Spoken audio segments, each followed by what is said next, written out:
Yes, the top story anywhere in Canada today is that Prime Minister Justin Trudeau has announced he will resign as party leader and Prime Minister after the Liberal Party concludes a robust nationwide competitive leadership race.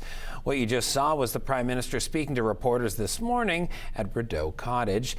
To take a look at what this means for us here in Halton on a local level, I spoke with political pundit and the president of Powergroup Communications, Babcock, kicking into the interview by asking the question that is on everyone's mind: when do we head to the polls? Well, the first step was for Prime Minister Trudeau to get permission from the Governor General to prorogue. That's that big word we learned a number of years ago. And what that means is kind of putting things on a bit of a pause so that they can find a replacement leader. So while he resigned today, it doesn't really take effect until March 24th. And I think once that contest is up, there's not going to be any patience. The NDP is not going to prop up the government from a non-confidence vote. Certainly for Poilievre, the sooner he gets to the polls, the better, before a new Liberal leader can take some of the sting out of the Trudeau years. So I would imagine that there'll be an election quite soon once Parliament gets back. It'll be called anyway. How long the writ will be dropped, how long it will be, we'll find out. But we should expect to have the election. Certainly, I would think, spring, late spring.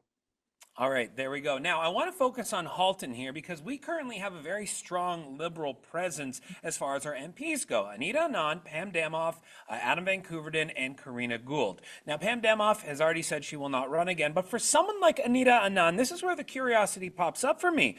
Anand has said to me personally that she will be running again. Van Couverden said the same thing, but Anand has been someone that Trudeau has put into places that are of very important spots. You know, we had her in COVID. She was pushing out all of the masks.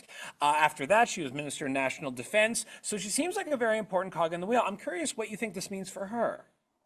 Well, listen, I've been following all of the speculation and everything's coming in fast and furious. And I think I heard that Anita is not going to be running for the leadership, but, check against that.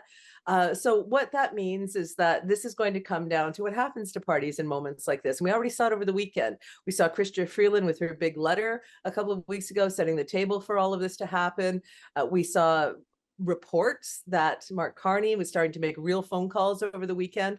And so what we're getting into is I think, really a clash of the titans. Carney being from the business community, he's done high-level banking around the world, highly respected in financial circles.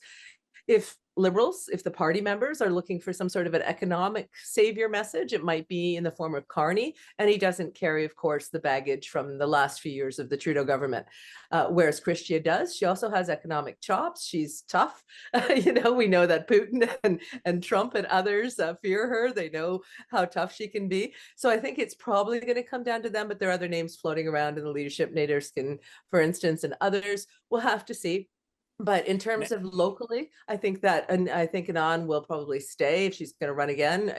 Karina had a lot of she's got a lot going for her as the first millennial minister. And it was actually the day that Chrystia Freeland put out that bombshell letter and they had to delay the fall economic statement, that it was Karina Gould who had to stand there in Gould and take all of the heat and the incoming. And so she really showed herself as being able to handle an incredible moment of crisis.